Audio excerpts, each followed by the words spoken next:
ನಮಸ್ತೆ ಸ್ನೇಹಿತರೆ, ಅರಿವಿನ ಹೆಜ್ಜೆ ಯೂಟ್ಯೂಬ್ ಚಾನೆಲ್ಗೆ ಸ್ವಾಗತ. ಒಂದಾನೊಂದು ಕಾಲದಲ್ಲಿ ಒಂದು ಚಿಕ್ಕ ಹಳ್ಳಿಯಲ್ಲಿ ಕಬೀರ್ ಎಂಬ ಯುವಕ ವಾಸಿಸುತ್ತಿದ್ದ. ಅವನು ಬುದ್ಧಿವಂತನಾಗಿದ್ದರು. ಅವನಿಗೆ ಒಂದು ದೊಡ್ಡ ಸಮಸ್ಯೆ ಇತ್ತು. ಅವನು ಎಂದಿಗೂ ಗಮನ ಕೇಂದ್ರೀಕರಿಸಲು ಸಾಧ್ಯವಾಗುತ್ತಿರಲಿಲ್ಲ. ಅವನ ಮನಸ್ಸು ರೆಕ್ಕೆ ಬಿಚ್ಚಿದ ಹಕ್ಕಿಯಂತೆ ಒಂದು ಆಲೋಚನೆಯಿಂದ ಇನ್ನೊಂದಕ್ಕೆ ಜಿಗಿಯುತ್ತಿತ್ತು.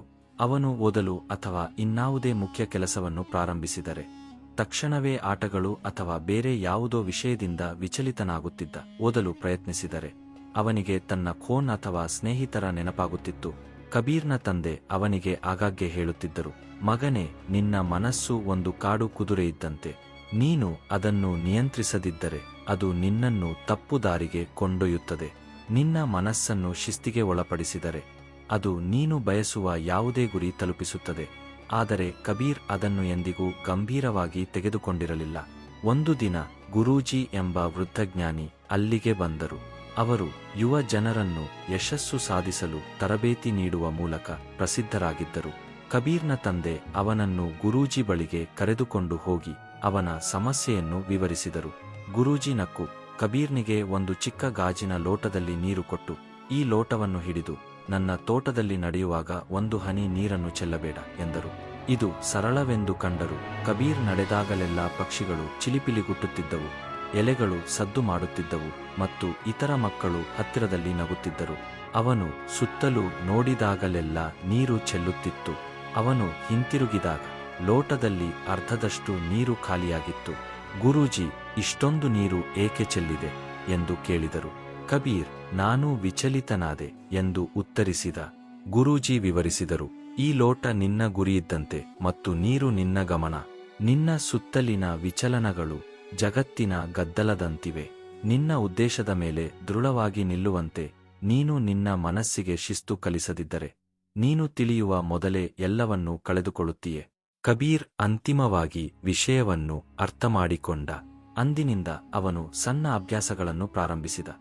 ಪ್ರತಿದಿನ ನಿಗದಿತ ಸಮಯಕ್ಕೆ ಏಳುವುದು, ಫೋನ್ ಬಳಕೆಯನ್ನು ಸೀಮಿತಗೊಳಿಸುವುದು ಮತ್ತು ತಾನು ಮಾಡುವ ಯಾವುದೇ ಕೆಲಸಕ್ಕೆ ಸಂಪೂರ್ಣ ಗಮನ ಕೊಡುವುದು. ತನ್ನ ಮನಸ್ಸನ್ನು ಶಾಂತವಾಗಿ ಮತ್ತು ಸ್ಥಿರವಾಗಿ ತರಬೇತಿ ನೀಡಲು ಅವನು ಪ್ರತಿದಿನ ಬೆಳಿಗ್ಗೆ ಕೆಲವು ನಿಮಿಷಗಳ ಕಾಲ ಧ್ಯಾನ ಅಭ್ಯಾಸ ಮಾಡಿದ. ಮೊದಲಿಗೆ ಅದು ಕಷ್ಟವಾಗಿತ್ತು. ಅವನ ಮನಸ್ಸು ಇನ್ನೂ ಅಲೆದಾಡುತ್ತಿತ್ತು, ಆದರೆ ಅವನು ಅದನ್ನು ಮತ್ತೆ ಕೈಯಲ್ಲಿರುವ ಕೆಲಸದ ಕಡೆಗೆ ಎಳೆದು ತರುತ್ತಿದ್ದ. ದಿನಗಳು ವಾರಗಳಾಗಿ ಬದಲಾದವು ಮತ್ತು ನಿಧಾನವಾಗಿ ಕಬೀರ್ ಬದಲಾವಣೆಯನ್ನು ಅನುಭವಿಸಿದ. ಅವನ ನೆನಪಿನ ಶಕ್ತಿ ಸುಧಾರಿಸಿತು, ಅವನ ಶ್ರೇಣಿಗಳು ಹೆಚ್ಚಾದವು. 1 ವರ್ಷದ ನಂತರ ಒಂದು ದೊಡ್ಡ ರಾಷ್ಟ್ರೀಯ ಸ್ಪರ್ಧೆಯನ್ನು ಘೋಷಿಸಲಾಯಿತು. ವಿದ್ಯಾರ್ಥಿಗಳು ಸೀಮಿತ ಸಮಯದಲ್ಲಿ ಸಂಕೀರ್ಣ ಸಮಸ್ಯೆಗಳನ್ನು ಬಗೆಹರಿಸಬೇಕಾಗಿತ್ತು. ಕಬೀರ್ ಸಹ ಸೇರಿಕೊಂಡ.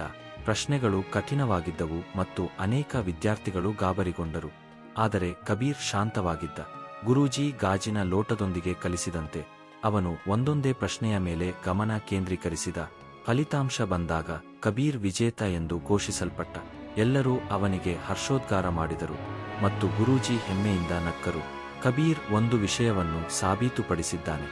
ಶಿಸ್ತುಬದ್ಧ ಮನಸ್ಸು ಪ್ರತಿಭೆ, ಅದೃಷ್ಟ ಅಥವಾ ಬುದ್ಧಿವಂತಿಕೆಗಿಂತಲೂ ಬಲಶಾಲಿಯಾಗಿದೆ.